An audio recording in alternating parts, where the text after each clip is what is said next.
The piece that you'll see on the wall beneath my show is a nice, the show is called Elegies. An elegy is a mournful, melancholy, or plaintive poem, especially a funeral song or a lament for the dead. So I'm always wondering if the lament is for humanity. Can we survive ourselves? Is the lament for the other species that share our earth? I've got a couple pieces that I'll talk about in here called post-Anthropocene heron, post-Anthropocene tanagers that imagine that maybe if we don't make it, maybe some natural species will. This piece that is beneath, on the large piece that's beneath my show title on the wall is a nice one to feature for Elegies because it shows a convergence of many of my lifelong passions. There are, of course, birds there, and when I was a little kid, I really thought that I would become an ornithologist. And you also see some architecture. For a time I was an architecture major, and I made it through the sequence of architectural graphics, but when the studies were going to start turning into engineering and codes, I said, I'm out. I realized that I just like the art part. And they've remained, you'll see a lot of it playing out. And also the fact that that's a cathedral. I was a comparative world religions major for my undergraduate degree. And a lot of the mystics are my heroes and set forth an example I try to emulate. The piece is called Refugee, and I often use the sandhill crane as a stand-in for a human. The sandhill crane is a flocking bird, but this one is an individual who's in these different places where they don't belong. It's not their home. And so they're finding their home. There's some memories of the home. And the little piece in the inset there is the refugee number 1 piece, where it's a lone sandhill crane at the coast. I said I used the sandhill crane as a stand-in. I've done some pieces about St. Francis, and I don't ever depict St. Francis as a human. Is it a manifestation of St. Francis, the bird, or is it the bird going to a monument honoring St. Francis, wondering where is St. Francis, or where's that person who will speak for us? And you'll notice in both of those pieces there's religious, some iconography of altar pieces, some architecture.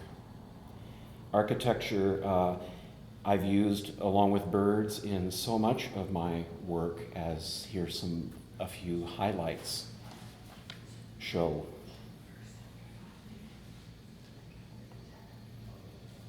And certainly in this current show, you'll see architecture.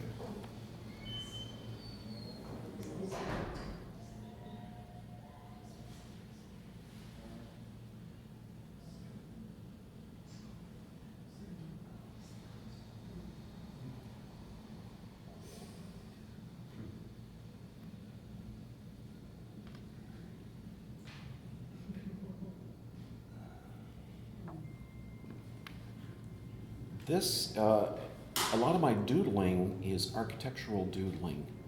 And so in this piece there, I'm not looking at anything, referencing anything, I'm just riffing, and one building starts and then it starts to meld into something else and nothing makes sense. This piece is a work that's at the Hallie Ford Museum in Salem.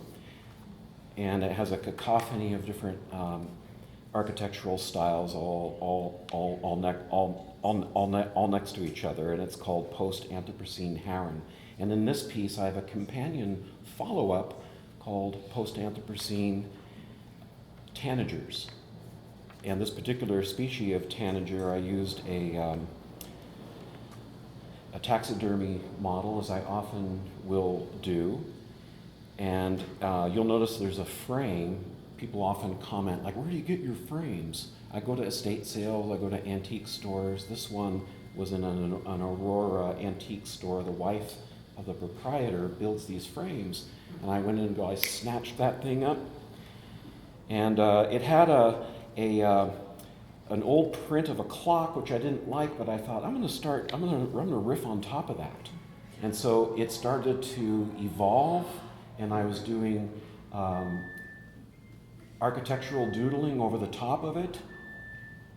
And I then added, there's my little, and then I blocked in where the birds would work out, and then worked on the background a little bit more, and then I would, once I got that established a little bit, then I would remove the tape off of the blocked in birds, and then I'd work on both things simultaneously to get the light on dark, dark on light, all of the ways of having everything show without spatial ambiguity.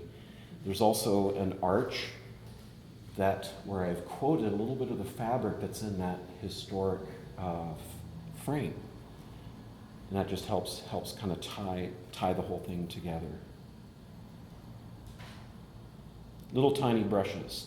I have glasses that really have a nice magnifier in them, but I also have a little jeweler's loupe that I sometimes will use.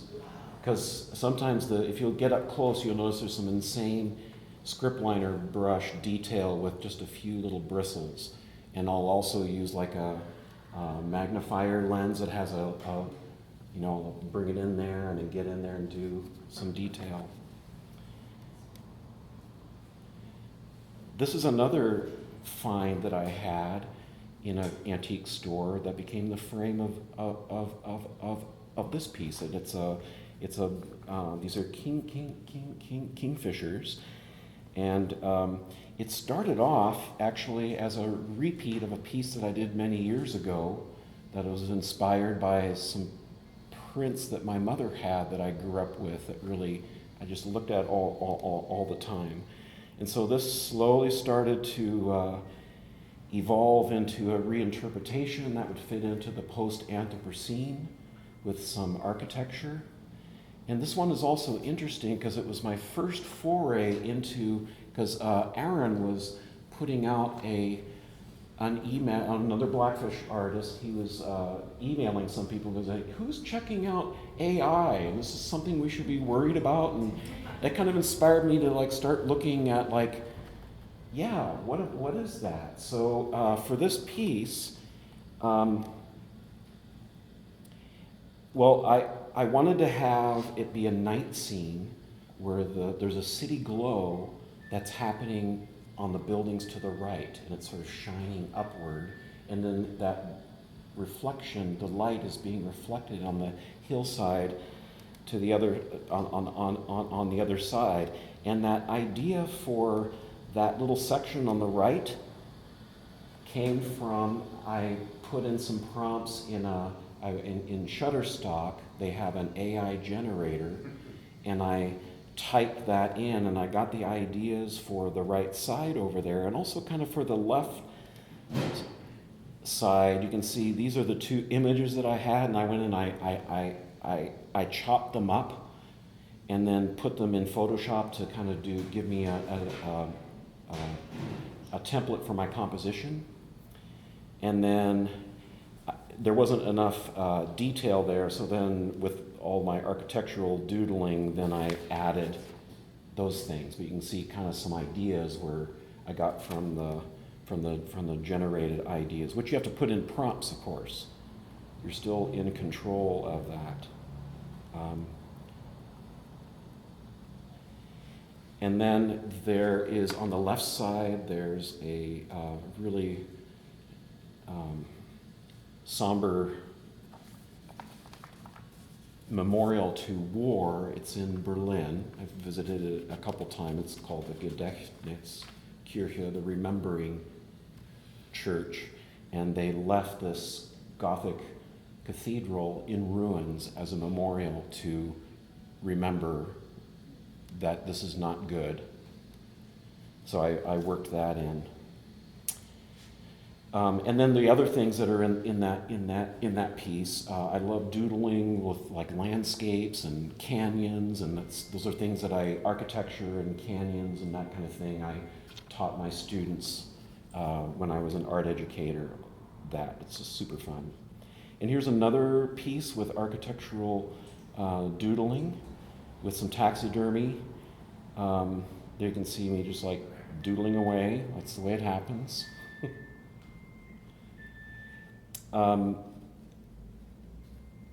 Mark Tobey, this piece over here is by Mark Tobey. It's been long one of my art heroes, both when I was doing only abstraction work for many, many, many years.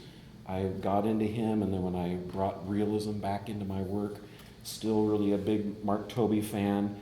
And in fact, one of the pieces in the show is called Mark Tobey's Attic.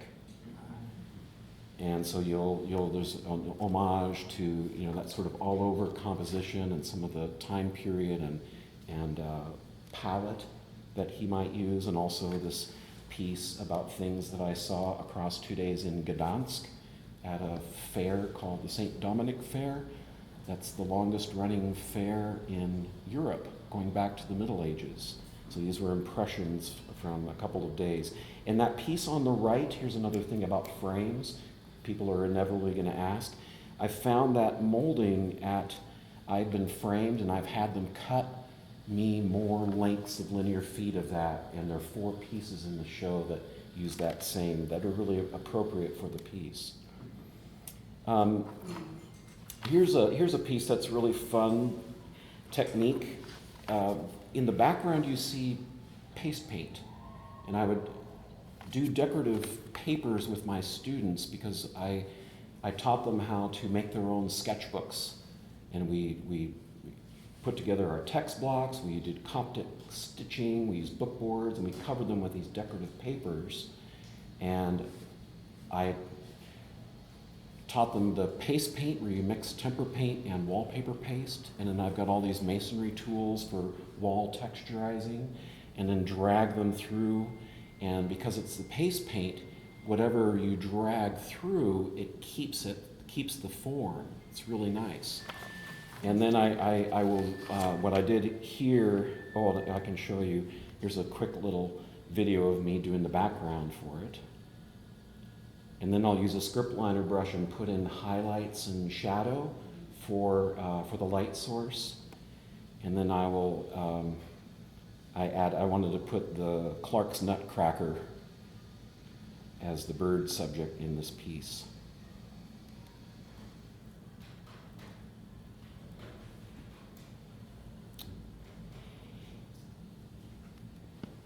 Several years ago, I did a master printmaking class in Central Oregon with Patricia Clark, and I recently came across a folder of the works that I did, and this was the first one on the top of the stack, and I immediately thought, Western meadowlark, something about the energy. So then I went with it.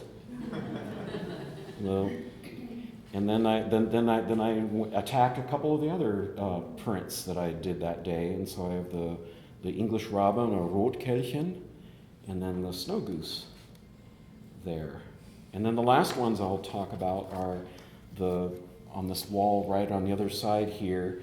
These are a photographic process I learned from my friend Charlie, and I put together different photos of mine and then made laser print of real saturated pigment and did a image transfer on clear contact paper and got all the paper fiber off. And then on the substrate in the frame, I covered that in foil, and then I floated the clear image on top of the foil and put that snugly in the frame. And the way the light bounces around in there is really wonderful as you move across the room. Experiment with that. And then also, if it's in a room, or even if you're sitting still, the changing daylight coming through the room is really a wonderful. People were asking me when we were installing the show. Are those tintypes? They have this weird, sort of old photographic process vibe. So, anyway, so that's kind of what I've got going, except one more thing. People say, how long have you been interested in birds? Well, when I was a little kid, before I went to kindergarten, I went with my father, who's sitting right there, and he would have me entertain myself by drawing. And so I don't even think I was 4 when I did that, and he came to one of my shows shortly after I joined Blackfish, which was 20 years ago this year. He said, just in case you're wondering how long you've been doing this. So there's a peacock displaying, and then on the right, the little subtitle was an ostrich on a windy day. So they really are a lifelong interest of mine, and thank you for listening.